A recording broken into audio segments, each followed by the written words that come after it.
छत्रपती संभाजीनगर जिल्ह्यातील महाविद्यालयामध्ये राष्ट्रीय स्वयंसेवक संघाची नोंदणी सुरू होती आणि त्या ठिकाणी आंबेडकर चळवळीतले काही तरुण गेले. त्यांनी जी काही नोंदणी होती ती थांबवली. त्या नोंदणी सुरू असलेल्या तरुणांना तुमच्याकडे काही परवाना आहे का या संदर्भात जाब विचारला.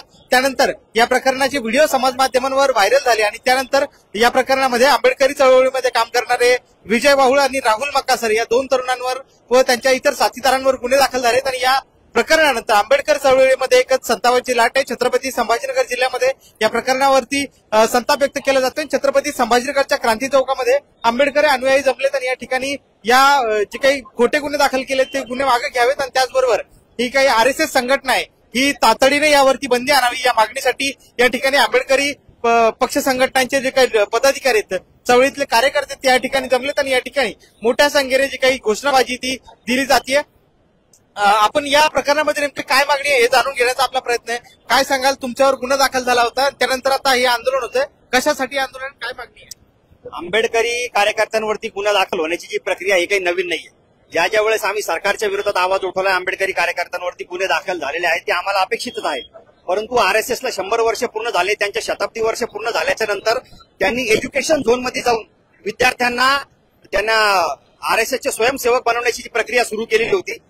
आंबेडकरी संघटनेच्या वतीने आम्ही त्यांना विरोध केला. तो कार्यक्रम त्याचा हाणून पाडला. त्यांच्या तो जिवारी लागलेला विषय आहे. कारण RSSचा अजेंडा जो आहे तो धार्मिक ध्रुवीकरणाचा आहे. हे कोणी टाळू शकत नाही.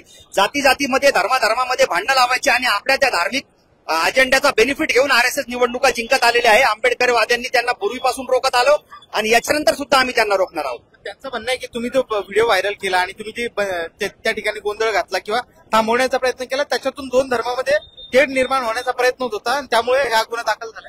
तुम्ही सगळ्यात पहिली गोष्ट लक्षात घ्या, रिलिजियस बेस जो आहे हा RSSचा रिलिजियस बेस आहे. आंबेडकरवादी रिलिजियस नसतात.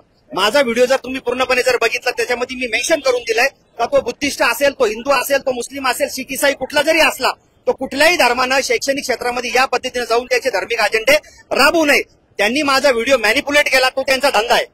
RSSची जी ट्रोलर गँग आहे त्यांचा तो धंदा आहे. त्यांनी तो व्हिडिओ मॅनिप्युलेट केला आणि मी पुण्यातरी एका विशिष्ट धर्माचा आहे. आम्ही आंबेडकरी लोक जे आहोत आम्ही डिकास्टेड आहोत, आम्ही निधर्मी आहोत.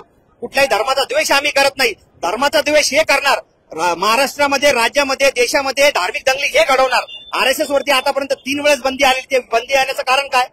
ज्या ठिकाणी भारतामध्ये धार्मिक दंगली झाल्या त्याच्यामध्ये RSSचा हात राहिलेला आहे. हे निर्विवाद सत्य आहे, ते कुणी नाकारू शकत नाही.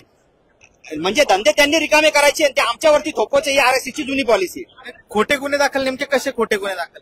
आता लक्षात घ्या, धार्मिक काम ते करत होते, रिलिजियस धंदे त्याचे चालू होते आणि तो रिलिजियस बेस रोखण्याकरिता मी पोलिसांना पाचारण केलं. मी सगळ्यांना सांगितलं आणि मी तो रोखलाय. आता त्याच्यामध्ये धर्माचा विषय काय आला? कुठल्याही धर्माच्या बद्दल मी विशिष्ट टीका टिप्पणी केलेली नाहीये, हे तुम्ही त्या व्हिडिओमध्ये समजून घेऊ शकता.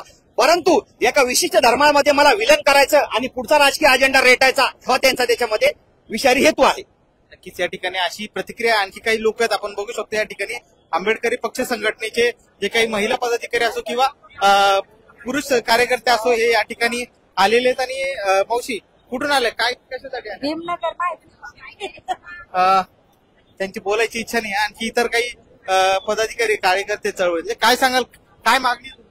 आमची मागणी एवढीच आहे की जे आंबेडकरी कार्यकर्त्यावर जे गुन्हे दाखल झाले ते पोलिसांनी तात्काळ मागे घ्यावे. यासाठी हा सर्व एकवटलेला समाज आहे. सर्व पक्षीय कार्यकर्त्यांनी हा निदर्शने ठेवली. नक्कीच या ठिकाणी सर्व पक्षीय पदाधिकाऱ्यांनी हे निदर्शने ठेवलेत. काय मागणी आहे, कशासाठी तुम्ही हे आंदोलन करताय? एक 4-5 दिवसापूर्वी विजय वाहुळ आणि मक्कासरे नावाचे आमचे जे काही आंबेडकरी चळवळीतले मक्कासरे आणि विजय वाहुळ हे दोन कार्यकर्ते काही कामानिमित्तानं गव्हर्नमेंट कॉलेजकडे जात असताना त्या ठिकाणी RSSचा बॅनर लावून त्या ठिकाणी RSSची नोंदणी सुरू होती. वास्तविक पाहता ते RSSची नोंदणी होत असताना ते काही कोणतं ऑफिस नव्हतं, ते शासकीय महाविद्यालय होतं. त्या ठिकाणी परवानगी घेतल्याशिवाय अशी नोंदणी करता येत नाही. एक तर त्या प्रिन्सिपलची परवानगी घ्यावी लागते किंवा शासनाची परवानगी लागते.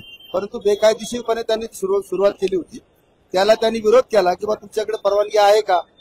ते म्हणाले परवानगी वगैरे नाही. तुम्ही कोण? मुख्यमंत्री आमचा, पंतप्रधान आमचा, सरकार आमचं, राज्य आमचं, देश आमचा, तुमच्या काय बापाचं आहे?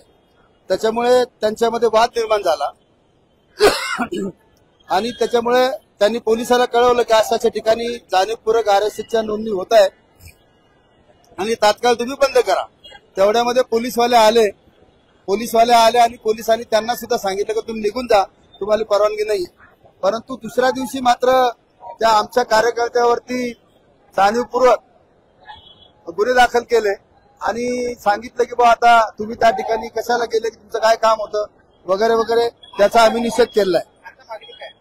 आमची मागणी आहे की ज्या आमच्या कार्यकर्त्यावर गुन्हे दाखल झालेले आहेत ते तात्काळ मागे घेण्यात यावेत आणि ज्या प्रिन्सिपलनी त्या आरएसएसच्या नोंदणीला परवानगी दिली होती, जे कार्यकर्ते होते त्या ठिकाणी आलेले नोंदणीसाठी, आणि जे परवानगी देणारा जो काही प्रिन्सिपल होता, त्या दोघांवर सुद्धा गुन्हे दाखल झाले पाहिजे अशी आमची मागणी आहे. याच्यामध्ये जे काही गुन्हे दाखल झाले ते काही आरएसएसने केलेले नाहीये, त्याच्यामध्ये फिर्यादी पोलीसच आहे. मग काय आमचं म्हणणं आहे की जसं यांच्यावर गुन्हे दाखल केले त्यांचे वापस घ्या आणि नसता जे काही आरएसएस वाले बेकायदेशीरपणे त्या ठिकाणी नोंदणी करत होते त्यांच्यावर गुन्हे दाखल करा, ही मागणी घेऊन आम्ही या ठिकाणी आज आंदोलन केलेलं आहे. आणखी काही तरुण आहे, काय सांगाल, काय नेमकी मागणी आहे, कशासाठी? सर, आमची मागणी तर सर्वात पहिले ही आहे की ज्या आमच्या आंबेडकर चळवळीतील युवकावरती जे गुन्हे दाखल झालेले आहेत हे गुन्हे दाखल जे केलेले ते मागे घेतले पाहिजे व ज्यांनी आरएसएसचा स्टॉल लावलेला आहे त्यांच्यावरही प्रति काउंटर गुन्हे दाखल झाले पाहिजे. व ज्या प्राचार्यांनी, कारण जर सामान्य माणूस जर एखाद्या कॉलेजमध्ये जात असेल तर सिक्युरिटी गार्ड त्याला 10 वेळेस विचारतो की तू कशासाठी आला, काय आला.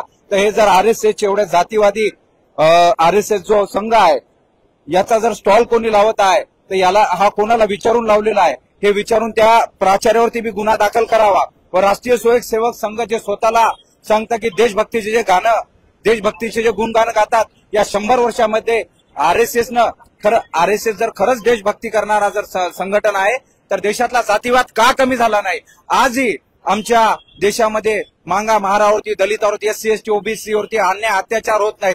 जर यांचं खरंच देशप्रेम असं आहे तर या देशातला जातीवाद आता सध्या कमी झालेला नाहीये. म्हणून राष्ट्रीय स्वयंसेवकांवर कर्नाटक सरकारने बॅन घातलेला आहे. तर आमची या महाराष्ट्रातले मुख्यमंत्र्यांना एवढीच मागणी आहे की आरएसएसला महाराष्ट्रात नाही तर संपूर्ण देशामध्ये बंदी घाला असं म्हणणं आहे. हे जे काही गुन्हे दाखल झाले हे आंबेडकर चळवळीवरती एक मोठा घाला आहे असं म्हणतात. नक्कीच मोठा घाला आहे. आंबेडकर चळवळ ही शांतताप्रिय, कायद्याला धरून चालणारी संघटना असते.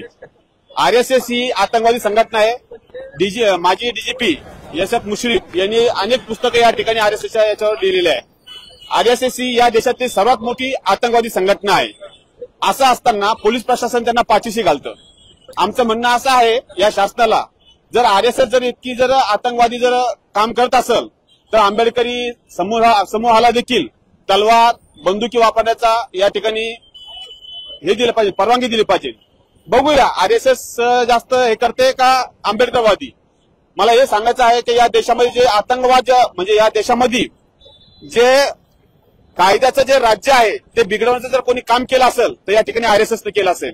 आणि या देशाचे आज शासनकर्ती जमात आहे ती या आरएसएसला, आतंकवादी संघटनेला प्रत्येक शासकीय कार्यालयामध्ये असेल, महाविद्यालयामध्ये असेल, तिथे या ठिकाणी त्याचा वापर करण्यासाठी या ठिकाणी मुभा दिलेली आहे.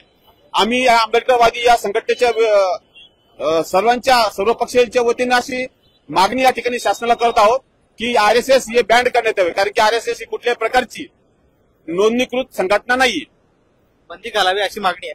तुम्ही कायदा, म्हणजे तुम्ही वकील आहात, याच्यामध्ये एक मागणी अशी आहे की बंदी घालावी, दुसरीकडे ते गुन्हे मागे घ्यावा, पण याच्यामध्ये फिर्यादीच पोलीस आहेत. त्याच्यामध्ये आरएसएसने फिर्याद दिलेली नाही किंवा आरएसएसच्या लोकांनी नाही, पोलिसांनी फिर्याद दिली. मुळातच आरएसएस वर जेव्हा सर्वात अगोदर पहिल्यांदा बंदी आली ती महात्मा गांधींच्या खुनानंतर आरएसएस वर बंदी आलेली होती आणि ती भारताचे पहिले गृहमंत्री सरदार वल्लभभाई पटेल यांनी ती बंदीचा निर्णय घेतलेला होता आणि पंडित जवाहरलाल नेहरूंनी ही बंदी मागे घेतलेली होती. बंदीची मागणी करण्याचा अधिकार प्रत्येकाला आहे आणि त्या अनुषंगानं संविधानाने दिलेल्या अधिकारान्वये आज या ठिकाणी मागणी केलेली आहे. आरएसएसचं सरकार असल्यामुळं त्यांच्याकडून ती अपेक्षा नाही आहे की ते ती मागणी पूर्ण करतील म्हणून. परंतु जे गुन्हे दाखल झालेले आहेत ते गुन्हे जर पोलिसांना करायचे असते तर त्यांनी त्याच ठिकाणी विजय वाहुळ आणि राहुलला अटक केली असती. ज्या अर्थी विजय आणि राहुल पोलीस स्टेशन मधून परत गेल्यानंतर काही वेळानंतर काही तासानंतर गुन्हा दाखल झालेला आहे. त्यामुळं हे स्पष्ट आहे की आरएसएस आणि मुख्यमंत्र्यांच्या दबावामुळेच हा गुन्हा दाखल झालेला आहे. परंतु एक कार्यकर्ता म्हणून मला स्वतःला असं वाटतं की असल्या गुन्ह्यांनी घाबरणारे आंबेडकरवादी आणि संविधानवादी नाहीत. राहुल आणि विजयवर जरी गुन्हा दाखल झालेला असला तरी या ठिकाणी सर्व आंबेडकरवादी संविधानवादी अशा प्रकारे या गुन्ह्याला घाबरणार नाहीत, या गुन्हा दाखल करण्याला घाबरणार नाहीत, या दमन शक्तीला घाबरणार नाहीत. आम्ही लढत राहू संविधानाच्या मार्गाने, लोकशाही मार्गाने आम्ही लढत राहू.